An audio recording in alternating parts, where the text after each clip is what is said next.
صدقۃ من الصدقات، فرمایا جو نماز عید پڑھنے کے بعد صدقہ فطر ادا کرتا ہے بس یہ عام صدقہ ہی ہے۔ تو اس لیے حضور کیسے چاہ سکتے ہیں، آپ مجھے بتائیں کہ حضور کے غریب امتیوں کے گھر جو ہے وہ چولہا بھی نہ جلے، اس لیے حضور نے صدقہ فطر فرمایا کہ نماز عید پڑھنے سے پہلے دو، تاکہ میری امت کے غریب جو ہیں وہ بھی تمہارے ساتھ خوشیوں میں شریک ہو جائے۔ اور یہ صرف حضور کی ذات ہے، کیوں جی وہ بیمار صحابی جب آئے، حضور نے صحابہ کی دعوت کی، اب وہ بڑے شدید بیمار تھے وہ صحابی، تو جب رسول اللہ دسترخوان پر بیٹھے نا تو حضور نے ان کو بلایا، فرمایا اللہ کے بندے تجھے اپنے ساتھ کس نے کھلانا ہے، تو میرے قریب آ، تم آیا نہ درتے کیوں بد نصیبہ۔ وہ ان کی بیماری بھی حدیث میں موجود ہے، وہ کتنے شدید بیمار تھے، اور حضور نے ان کو قریب بلا کر فرمایا میرے قریب آ۔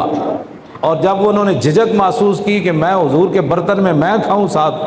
تو حضور نے ان کا ہاتھ پکڑ کر اپنے برتن میں داخل کیا، ہاں میرے نال کھا یار، کاہنو پاپاؤ سلطانو امیر، بارے یک نخچیر صد نخچیر گیر۔ اقبال کہتا ہے لکھاں دنیا شکاری تے ایک انسان شکار سی، کہ ساری دنیا از غلامی فطرت دوں شدہ، نغمہ اندر نئے خون شدہ۔ کیوں جی غلام تے ویسے ہی بندہ، چونکہ اقبال کی کہندا نالا عشق بگوش مردم دنیا، اقبال کہندا جڑے دنیا دار بندے ہون نا، جڑے دنیا پرست ہون، انہاں دے کان وچ نالا عشق بگوش مردم دنیا۔ اقبال کہندا جڑے دنیا دار بندے ہون انہاں دے کان وچ تو عشق دی گل کر تے انجی ہے جویں یورپ دے کسی ایئرپورٹ تے بانگے تکبیر دیار فرنگس،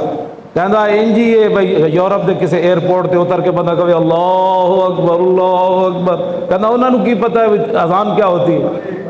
اقبال کہندا دنیا دار بندے دے کان وچ تو جڑی تو نالے کردا نا، رونا عشق دیاں گلاں کرنا، وہ انجی ہے کہ کسی دیار فرنگ جا کے بندہ اذان دینی شروع کر دے، انہاں نوں کی پتہ ہے اذان کیا ہوتی ہے، مسلمانی کیا ہوتی ہے۔ دنیا دار بندے میں عشق دیاں گلاں نہیں سمجھ آتی، وہ کہے مولوی صاحب کیا باتیں کرتے ہیں ایسی بھئی ان کو اور کوئی بات ہی نہیں آتی۔ اور اقبال کہندا ہے ہم مسلمانان فرنگی معاب، چشمہ کوثر بجویت اسراب۔ اقبال کہندا اسی فرنگیاں کو جڑے متاثر مسلمان ہیں نا انگریزاں کو، اے انجی ہے جویں سراب ہے، موٹر وے تے بندہ چڑھدا ہے نا گرمیاں چ جون وچ تے پتہ لگدا بھئی اگے 2-4 فرلانگ تے پانی ڈلیا، پانی نہیں ڈلیا ہوندا، اے سراب، اس نو قرآن نے بھی سراب بیان، والذین کفروا اعمالهم کسراب بقیۃ یحسبہ الظمآن ماء۔ فرمایا کافروں کے جو اعمال ہیں نا، وہ جو آج کرتے ہیں کہ بھائی جی این جی اوز جو کہتے ہیں جی انسانیت کی بات کرتے ہیں، تو اللہ نے فرمایا جن لوگوں نے کفر کیا ہے نا، والذین کفروا اعمالهم کسراب بقیۃ یحسبہ الظمآن ماء حتی اذا جاءوا لم یجدوا شیئا۔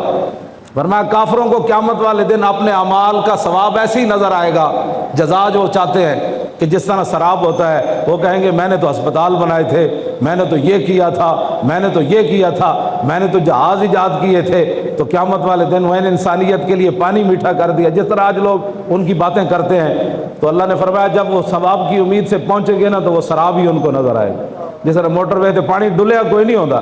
تو پانی تو نظر آندا ہے۔ تو اقبال کہندا اسی جڑے مسلمان فرنگیاں کو متاثر ہیں نا، اسی چشمہ کوثر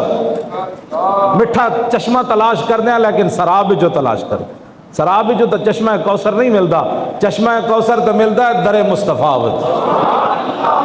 غلامی مصطفیٰ وچ، حضور کے ساتھ وفا کرنے سے چشمہ کوثر ملتا ہے۔ ہاں جی فرنگیوں کی غلامی کرنے سے بندے کو چشمہ کوثر نہیں ملتا۔ اس واسطے نبی علیہ الصلوۃ والسلام نے جب فرما دیا، حضور کیسے یہ گوارا کر سکتے ہیں، حضور کے ساری زندگی گھر ما شبع آل محمد، حضور دے پورے خاندان نے رج کے روٹی نہیں کھائی۔